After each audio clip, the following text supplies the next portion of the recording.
బాగా ఆలోచించగలిగే వాళ్ళని, నాకంటే రాష్ట్రం కోసం పనిచేసే వాళ్ళ వెంట నడవడానికి, వాళ్ళ వెనక నడవడానికి, వాళ్ళ పక్కన నడవడానికి, నేర్చుకోవడానికి నేనే సంకోచించే వ్యక్తిని కాదు. అలాంటి అనుభవజ్ఞుడి దగ్గర, అలాంటి పరిపాలనా దక్షత ఉన్న గౌరవ ముఖ్యమంత్రి చంద్రబాబు గారి దగ్గర నేర్చుకోవడానికి నేను ఎప్పుడు సంసిద్ధతగానే ఉంటాను తప్ప నేను దాన్ని ఏ మాత్రం తక్కువ అనుకోను.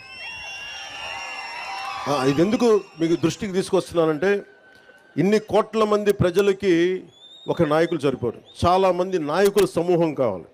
అది గ్రామాల నుంచి రాష్ట్రాల దాకా నాయకుల సమూహం కావాలి. అలాంటి నాయకుల సమూహం కోసం నేను తాపత్రయం. నేను మీకు ఒకటే విన్నవించుకుంటామన్నా, ఇది ఈ రోజున రైల్వే కోడూరు కోసం ఒక్కటే పెట్టింది కాదు, ఒక మైసూరావరిపల్లి కోసం పెట్టింది కాదు. ప్రత్యేకించి రాయలసీమ జిల్లా, మన రాయలసీమ వాసులందరికీ నేను మాట ఇస్తున్నా, మీకోసం ఒక కూలీలాగా పనిచేయడం